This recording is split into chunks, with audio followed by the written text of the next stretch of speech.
The hook, don't touch her again. Ever. Don't you touch her again. The housekeeper is standing over the fiancé, dark uniform, white-knuckled. Her right hand is still vibrating from the impact of the correction she just delivered. She's breathing in sharp, jagged bursts. She is terrified, not of the woman cowering on the marble, but of the boundary she just obliterated, the invisible line between servant and master that can never be uncrossed. The woman on the floor is stunning, the kind of expensive beauty that is bought and maintained. Her palm is pressed to her cheek, but her eyes aren't wide with pain. They are wide with pure, cold outrage, because the American help, just put a hand on her. Behind Danielle, a wheelchair. In it, a 71-year-old Korean woman. Her reading glasses lie on the floor, one lens spider-webbed against the stone. Her left cheek is stained with a fresh, blooming handprint. The elevator chimes. The heavy doors slide open. A man walks in, suit sharp, presence like a shadow. He sees his fiancée on the floor, his housekeeper standing like a shield, and his mother in a wheelchair with a broken lens at her feet. 3 people, 3 versions of the truth. 10 seconds to decide which one to believe. 4 months ago, Danielle Washington arrived at this penthouse with 1 suitcase, a work visa, and a promise made to her grandmother. Today, she stopped being careful, and nothing in this house will ever be the same again. The service entrance of the Jang penthouse was located at the end of a corridor, so polished it felt like walking on frozen water. Danielle Washington stood there, her fingers white-knuckle tight around the handle of a single, battered suitcase that had seen too many Greyhound buses before it ever saw an international flight. She was 30 years old, an American from a town where the dirt was red and the heat was heavy, and here she was in the heart of Gangnam, where the air smelled of expensive ozone and filtered lilies. She adjusted the collar of her navy blouse, the only piece of clothing she owned that didn't have a stray thread or a faded seam. She had ironed it that morning on the floor of her tiny hostel room, pressing the fabric with a heated pot because she couldn't find an ironing board. It was a makeshift solution, but Danielle was a woman built on makeshift solutions. As she waited for the heavy steel door to click open, she felt the weight of her grandmother's voice in the back of her mind. "You have strong hands, Danny," the old woman had told her, her own hands gnarled like cedar roots. "Don't you ever let anyone tell you they're just for scrubbing floors. You use them to hold people up. You use them to keep the world from tipping over for those who can't stand on their own."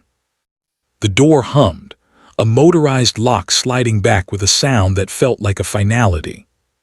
The interior of the penthouse didn't feel like a home. It felt like a museum dedicated to the concept of silence. The ceilings were impossibly high, the walls a series of muted grays and cold marbles. There were no family photos on the side tables, no stray shoes by the door, no smell of burnt toast or lingering perfume. It was a vacuum. A man was waiting for her in the foyer. Jang Tae-hyun didn't look like a son. He looked like a CEO who had mistakenly wandered into a domestic space. His suit was a dark, weaponized gray, and his eyes remained fixed on the glowing screen of his phone even as he spoke. "You're late by 3 minutes," he said, his English perfect, clinical, and devoid of any welcoming lilt. "The bus schedule was—" "I don't pay for explanations, Miss Washington. I pay for results," he interrupted, finally looking up. His gaze was an assessment, a quick calculation of her utility. "My mother is in the East Wing. She is a former professor of linguistics. Now she is a liability of health. You will feed her. You will move her every 2 hours to prevent sores, and you will ensure she does not embarrass the family when guests are present. Do you understand?" Danielle felt a flash of heat in her chest, not at the rudeness, but at the word liability. She looked at her hands, the ones meant to hold people up, and then back at the man who saw his own mother as a broken piece of furniture. "I understand my duties, Mr. Jang," Danielle replied, her voice steady, carrying the quiet thunder of the South. He gestured vaguely toward the long, shadowed hallway. "The agency said you were the best. Prove it.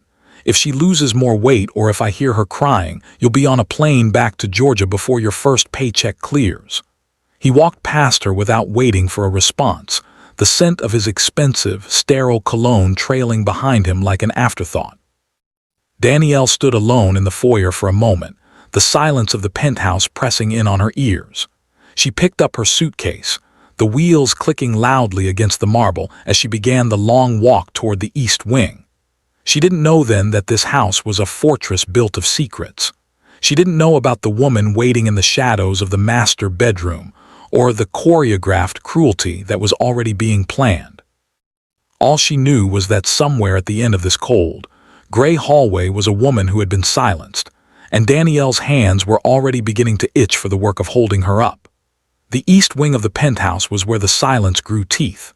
As Danielle pushed open the heavy oak doors, the air changed, losing the sterile, expensive scent of Taehyun's cologne and replacing it with the faint, clinical smell of antiseptic and unmoving air.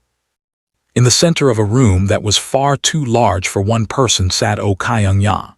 She was positioned by a floor-to-ceiling window that overlooked the sprawling gray veins of Seoul, but her chair hadn't been angled to see the view.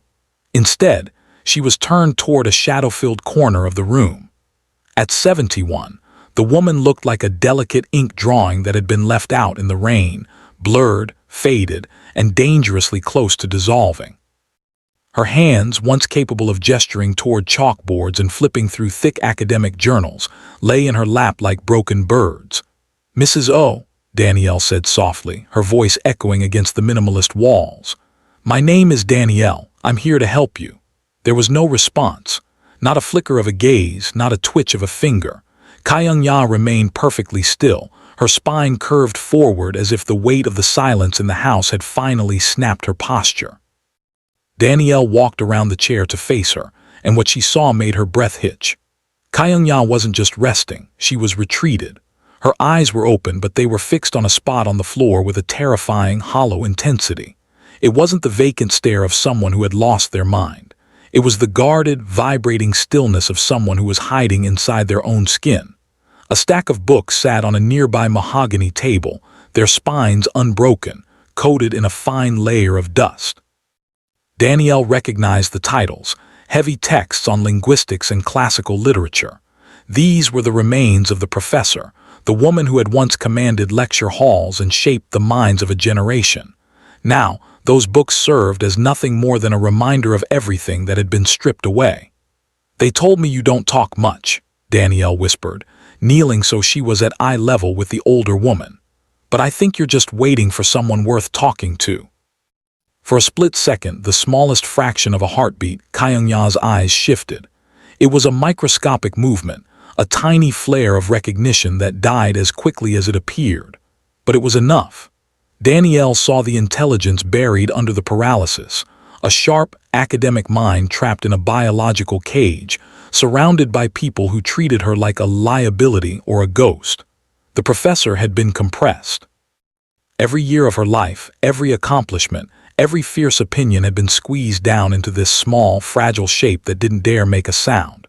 Danielle reached out, intending to adjust the thin silk shawl that had slipped from Kyung-ya's shoulder, but the moment her hand moved, she saw the woman flinch. It was a tiny internal tremor, a tensing of the neck muscles that spoke of a deep-seated, practiced fear. Danielle froze. Her grandmother's words returned to her, a low hum of intuition. "You didn't just hold people up by their arms. Sometimes you held them up by standing between them and whatever made them tremble." "I'm not going to hurt you," Danielle said, her voice dropping into a low, rhythmic cadence. "And I'm not going to let anyone else do it either. We're going to get you back, Professor, page by page." She stood up and did something the other nurses clearly hadn't bothered to do in weeks. She gripped the handles of the wheelchair and turned it, with a low hum of wheels on marble. She moved Kyung-ya away from the dark corner and toward the light. She positioned the chair so the professor could see the horizon, where the sun was beginning to dip behind the mountains, painting the sky in bruises of purple and gold. Kyung-ya didn't thank her. She didn't smile. But as the first rays of evening light hit her face, her chest rose in a single, deep breath, the first real breath Danielle had seen her take. The silence was still there, but as Danielle picked up the top book from the dusty stack, the compression began, ever so slightly, to ease. The third week began not with a breakthrough of words, but with the rhythmic, tactile language of service. Danielle pulled a low stool behind the wheelchair, her fingers nimble and steady. In her lap sat a small wooden bowl of shea butter she had sourced from a market tucked away in a dusty corner of Itaewon, a scent of home that clashed wonderfully with the sterile, scentless air of the Jang penthouse.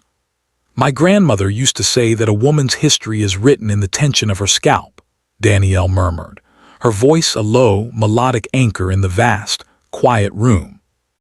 She began to undo the tight, clinical bun the previous nurses had favored, a style that seemed designed to make Kyung-ya invisible. As Danielle worked, her fingers moving in the intricate, repetitive dance of braiding, she felt the professor's neck muscles slowly yield. It was a slow surrender. Underneath the matted gray strands was a woman who hadn't been touched with tenderness in years. Danielle didn't just braid. She mapped the contours of Kyung-ya's dignity, carving neat, elegant rows that gave the older woman's face a sudden, sharp definition. While her hands worked, Danielle's eyes remained on the book propped open on the side table, a collection of Korean poetry translated into English.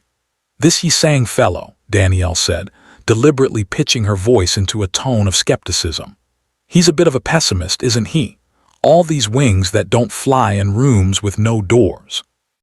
It feels a bit like he's given up before the poem even starts." A silence followed, heavy and familiar. Danielle didn't mind. She continued the braid, her fingers tucking a stray silver hair into the pattern. "Now back home, we have poets who write like they're trying to set the paper on fire. They don't just sit in the dark. They demand to know who turned out the lights. I think your Yi-sang could have used a bit more of that fire. He's too busy being sad to be angry." She felt it then, a sharp, sudden intake of breath from the woman in the chair. It wasn't the flinch of a victim this time. It was the bristling of an intellectual who had just heard something profoundly wrong.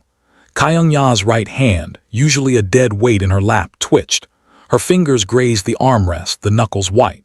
Slowly, painfully, the professor's head turned just an inch. Her voice, when it finally came, was a dry, tectonic rasp, a sound that hadn't been used in 3 years. "It is not." "Sadness," Kyung-ya whispered, the words sounding like they were being dragged over gravel. "It is architecture, the architecture of the colonized mind." Danielle's heart thundered against her ribs, but she didn't stop braiding. She didn't gasp or call for the doctors.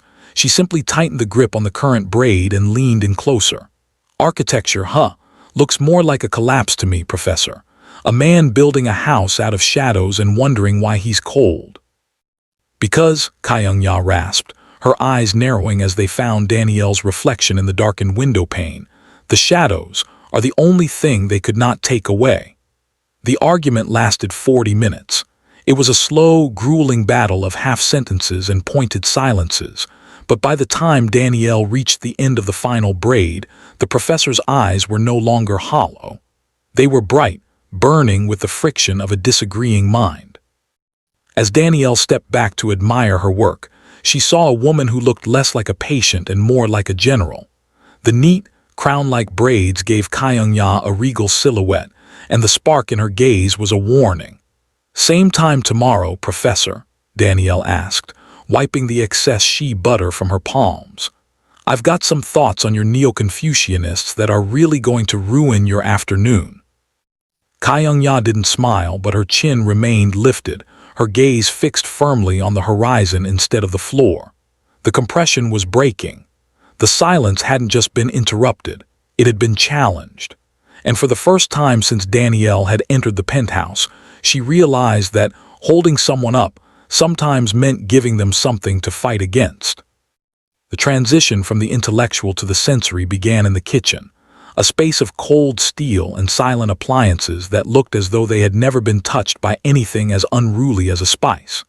Danielle stood before the industrial stove, the granite countertops reflecting her focused expression.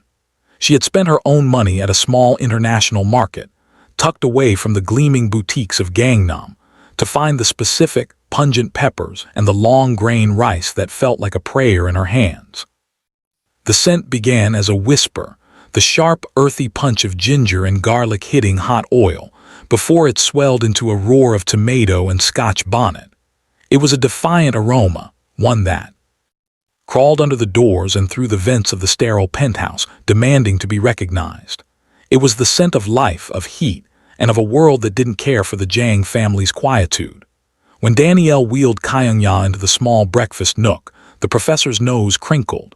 Her eyes, no longer vacant but sharpened by their recent literary skirmishes, fixed on the bowl of vibrant, orange-red rice. Beside it sat a piece of perfectly blackened fish, the steam rising in a fragrant plume. "This," Danielle said, setting the tray down with a purposeful click, "is jollof. My grandmother used to say you can't argue about the meaning of life on an empty stomach. If you're going to tell me my taste in poetry is pedestrian, you're going to need the energy to do it properly." For the first few minutes, the only sound was the hum of the refrigerator. Kyung-ya looked at the food as if it were an alien artifact. Then slowly, her right hand moved. It was a shaky, agonizingly slow journey, but she gripped the spoon. She didn't wait for Danielle to feed her. With a trembling effort that made the tendons in her neck stand out like wire, she brought a small portion to her lips.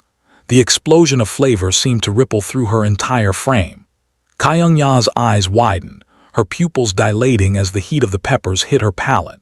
It was a shock to a system that had been fed nothing but lukewarm broths and clinical purees for 3 years. 2.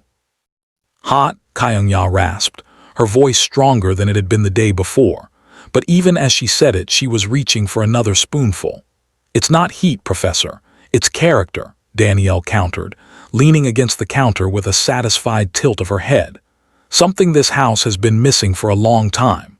As the meal progressed, the tension that usually hung between them like a physical weight began to dissolve into a rhythmic ease. Danielle didn't hover. She moved about the kitchen, cleaning as she went, humming a low tune that bridged the gap between Georgia and Seoul.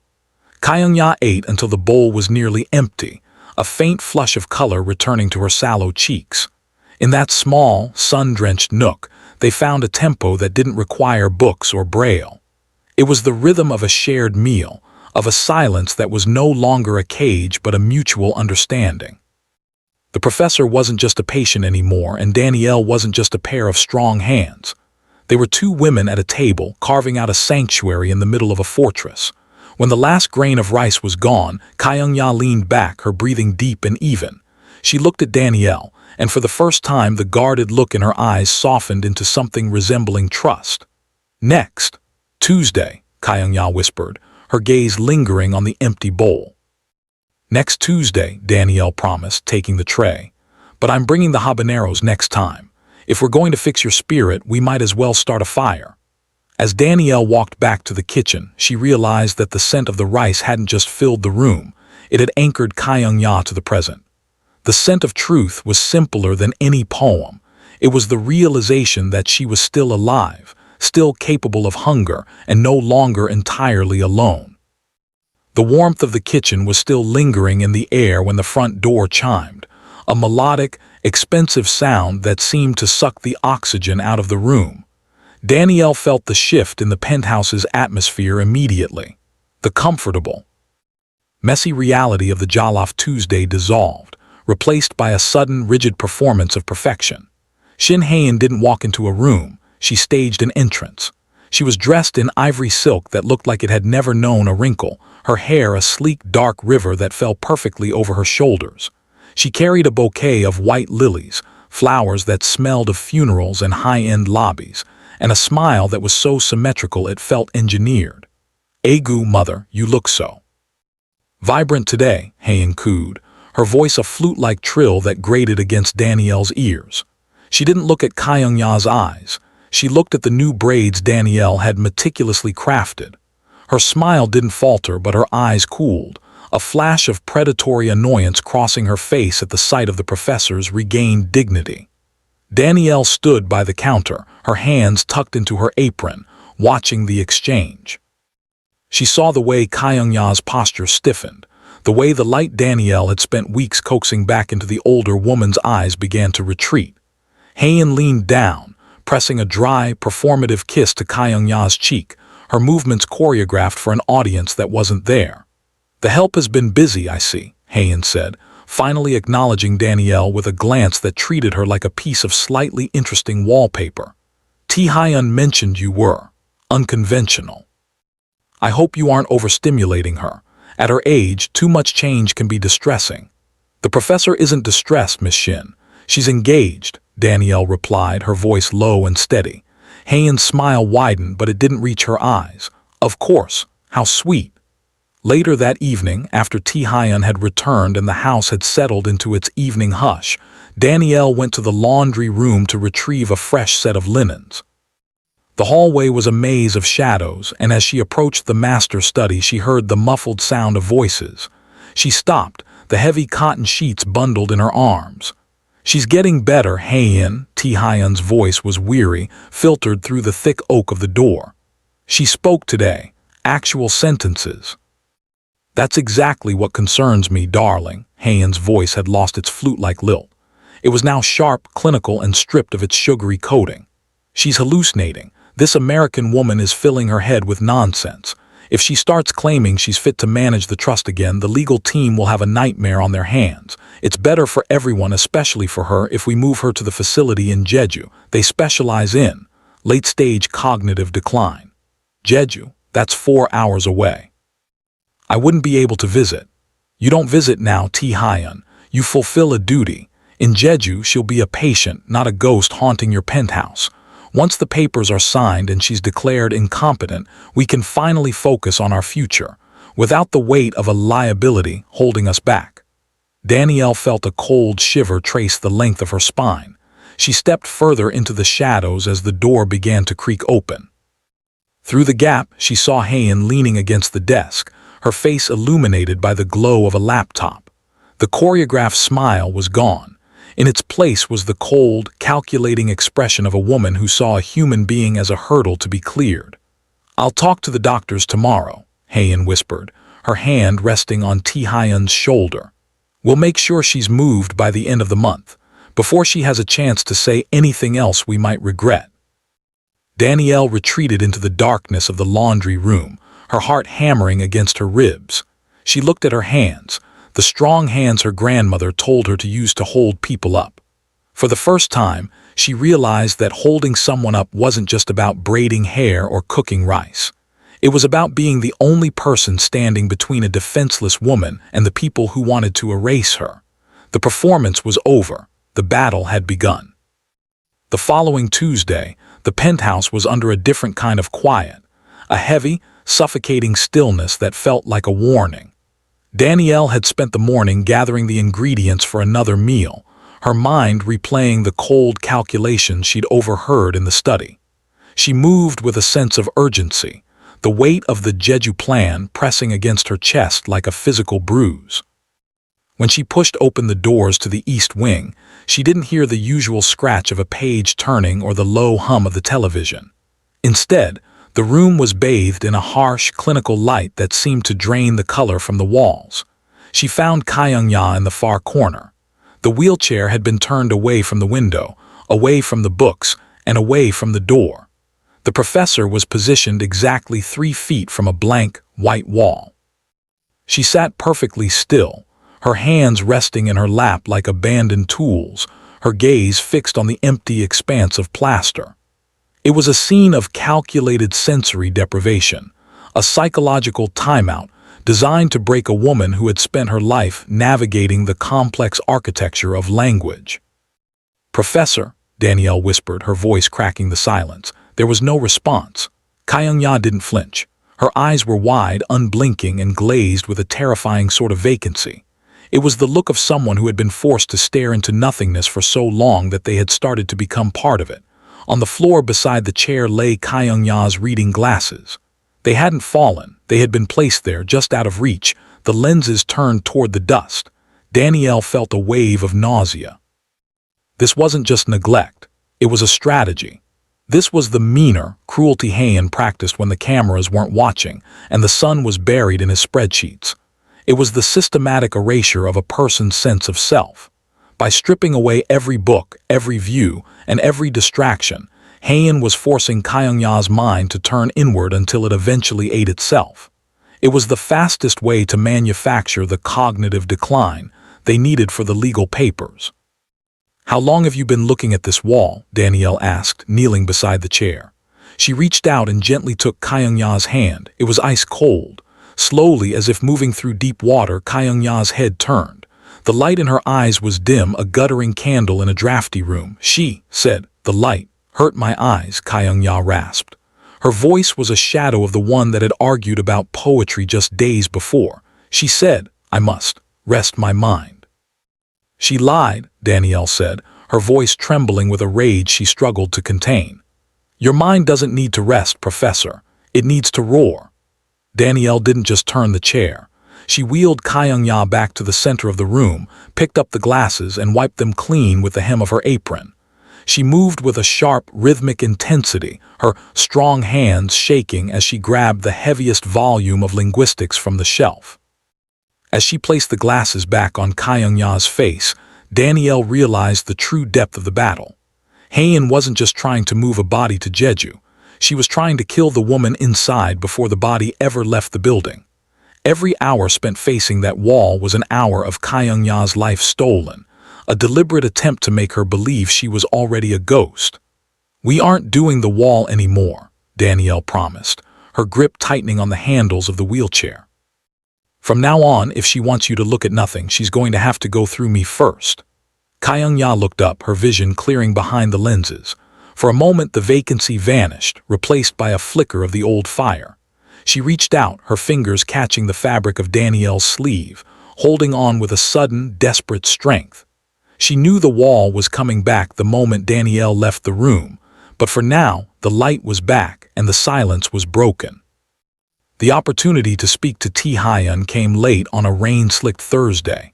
He was in the glass-walled study, surrounded by the blue light of 3 different monitors, looking less like a sun and more like a high-frequency trading algorithm in a bespoke suit. Danielle stood at the threshold, her damp palms pressed against the fabric of her apron. She wasn't just carrying a tray of tea, she was carrying the weight of the Jeju conversation she had overheard and the image of Kyungya staring at that blank white wall. "Mr. Jang," she began, her voice steady despite the frantic drumming of her heart. "I need to speak with you about your mother's care, and about Miss Shin." Tae-hyun didn't look up. His fingers continued their rhythmic clatter against the keyboard. "Haein tells me you've been doing well, Danielle. She even suggested a bonus for your unconventional methods. Is there a problem with the salary?" "It's not the money, sir, it's the treatment when you aren't here." The atmosphere in the East Wing changes. I found the professor forced to face a wall for hours. Her glasses were taken. She's being systematically isolated to make her appear more confused than she is. Danielle took a step forward, the words tumbling out with the heat of a confession. "Miss Shin is planning to move her to a facility in Jeju. She's trying to have your mother declared incompetent to take over the trust. I heard them, I heard her." The typing stopped. The silence that followed was sharper than any shout. Tae-hyun slowly turned his chair, his face a mask of cold, aristocratic disbelief. He looked at Danielle as if she were a glitch in an otherwise perfect system. "You are a housekeeper, Danielle, a guest in this country on a temporary visa," he said, his voice dropping into a dangerous, clinical register. "My fiancé has spent the last 3 years coordinating my mother's specialists, managing her legal affairs, and ensuring this family remains intact. You have been here for 4 months. I've been here long enough to see her flinch when Miss Shin enters the room," Danielle countered, her southern lilt sharpening into a blade. "I've been here long enough to see a brilliant woman being erased because she's an inconvenience to a wedding plan." Tae-hyun stood up, his height intended to intimidate. "You are overstepping a line that doesn't exist for you. If you mention my fiancé's name in a derogatory context again, or if you continue to spread these paranoid delusions about my mother's medical care, I will revoke your sponsorship before the sun comes up. Do you understand how precarious your position is?" Danielle felt the familiar sting of powerlessness, the cold reality of being the help in a world built on bloodlines and bank balances. For a second, she felt the urge to apologize, to retreat into the shadows of the laundry room and keep her head down just long enough to collect her next check. But then she thought of Kyungya's hand gripping her sleeve in that darkened room. She thought of the architecture of the colonized mind, and the way the professor had finally started to fight. back. If Danielle retreated now, she wasn't just saving herself. She was abandoning the only person who couldn't walk away. "I understand perfectly, sir," Danielle said, her voice dropping to a low, vibrating hum. She turned and walked out of the study without waiting to be dismissed. As she walked down the long, silent corridor, the fear didn't vanish, but it transformed. It settled in her gut as a cold, hard knot of resolve. Tae-hyun wasn't going to help. He was too blinded by his own duty to see the predator in his bed. Danielle realized then that she couldn't rely on the unseen evidence of her own eyes or the words of a woman who had been silenced. She had to be more than a witness. She had to be the rage that Kyung-ya was too frail to express. She had to be angry for both of them, and she had to find a way to make the invisible visible before the doors to Jeju swung shut forever. Her grandmother was right. Strong hands were for holding people up, but sometimes to hold someone up, you had to be willing to tear the whole house down. The Tuesday of the detonation began like any other, with the scent of ginger and the quiet scratch of a fountain pen as Kyung-ya attempted to write. But the air in the penthouse was brittle, charged with the static of an impending storm. Haein entered the room not with her usual choreographed grace, but with a frantic, jagged energy. She held a stack of legal documents, the Jeju transfer papers. When Kyung-ya, emboldened by weeks of Danielle's fire, refused to sign, the mask finally shattered. The beautiful woman disappeared, replaced by a predator who had run out of patience. "You are a ghost, Kyung-ya," Haein shrieked, her voice a jagged blade. "Sign the papers and die in peace, or I will make sure you die in the dark." Before Danielle could cross the room, Haein's hand lashed out. The sound of the slap was sickeningly sharp, a wet crack that echoed off the marble walls. Kyung-ya's reading glasses spun through the air, hitting the floor with a terminal tinkle of breaking glass. The professor's head snapped back, a fresh, blooming handprint rising on her sallow cheek. In that second, Danielle didn't think about her visa. She didn't think about the line that doesn't have a crossing back. She thought of her grandmother's strong hands and the architecture of a mind that refused to be colonized. Danielle moved. She didn't just step forward, she detonated. Her open palm met Haein's cheek with the force of 4 months of suppressed rage. The impact sent the younger woman sprawling onto the floor, her ivory silk staining as she hit the ground. "Don't touch her again," Danielle hissed, her voice a low, vibrating thunder. "Ever." The elevator chimed. The doors slid open to reveal Tae-hyun, his face turning a ghostly pale as he took in the wreckage. His fiancée weeping on the floor, his mother trembling in her chair with a broken lens at her feet, and his housekeeper standing like a shield, her hand still vibrating from the hit. The aftermath was a blur of blue lights and cold iron. Within the hour, the penthouse was swarming with police. Haein was a masterpiece of victimhood, her face buried in Tae-hyun's chest, her voice a fragile whisper as she told the officers how the unstable American had attacked her without provocation. As the officers gripped Danielle's arms, clicking the handcuffs into place, she didn't look at the police. She looked at Kyung-ya. The professor was watching her, her eyes clear and unblinking behind her one remaining lens. "I'm sorry, Danny," Kyung-ya mouthed, the words silent but unmistakable. "Don't be," Danielle replied as they began to lead her away. "I told you I'd hold you up." As the patrol car pulled away from the gleaming tower, Danielle watched the lights of Gangnam blur through the window. She was facing deportation, a criminal record, and the end of her life in Seoul, but as she felt the cold steel against her wrists, she had never felt more like her grandmother's granddaughter. The house was tearing down, and she was the one who had pulled the first stone. The silence in the penthouse after Danielle's arrest was not the peaceful quiet of a museum, but the suffocating stillness of a tomb. Tae-hyun sat in his study, the blue light of the monitors reflecting off his hollowed eyes. Haein was in the other room, sedated and playing the part of the traumatized victim, but Tae-hyun couldn't stop looking at the floor of the East Wing, at the spider-webbed lens of his mother's glasses. He bypassed the standard security interface, accessing the private server he had installed months ago to monitor the penthouse's climate and structural integrity. He hadn't intended it for surveillance, but the high-definition sensors caught everything. He hit play. He didn't see an unstable housekeeper. He saw Jollof Tuesdays. He saw Danielle kneeling on the floor, patiently braiding his mother's hair while reciting poetry. He saw the strong hands his maid had spoken of, used not to strike, but to lift a forgotten woman toward the light. Then he saw the rest. He saw Hayan turning the wheelchair to face the blank white wall. He saw her pinching his mother's arm when she moved too slowly. He saw the cold, calculated way Hayan had hidden the reading glasses, whispering threats into the ear of a woman who had been a professor of linguistics. Finally, he saw the slap, a vicious, unprovoked strike that made his stomach turn. He watched Danielle move like a thunderbolt, crossing the room to become the shield he should have been. But the server held a deeper layer. Hidden in the encrypted files from 3 years ago, backups from the family's vehicle diagnostic logs, was a report that had been suppressed. Hyun's breath hitched as he read the data from the night of the accident. The brakes hadn't failed due to rain. They had been electronically tampered with, a remote override originating from a subsidiary owned by Hayan's father. The realization hit him like a physical blow. His father hadn't died in a tragic accident. He had been murdered to clear a path for a corporate merger, and his mother had been paralyzed to ensure her silence. Hyun didn't call his lawyers. He called the prosecutor's office. The public reckoning was swift and scorched earth. Within 48 hours, the choreographed smile of Shin Hayan was captured in a mugshot, her ivory silk replaced by a prison jumpsuit.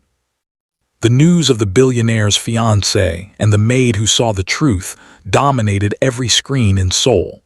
1 week later, the East Corridor was filled with the sound of a house becoming a home. Kyung-ya sat by the window, her glasses restored, her voice full and unsilenced as she read aloud. Beside her stood Danielle. Her visa cleared and her status elevated from servant to the family's most trusted companion. On the windowsill sat a new photo, Danielle and Kyung-ya, mid-argument over a book, both of them laughing. Danielle had come to Seoul to hold someone up, and in doing so, she had kept the whole world from tipping over.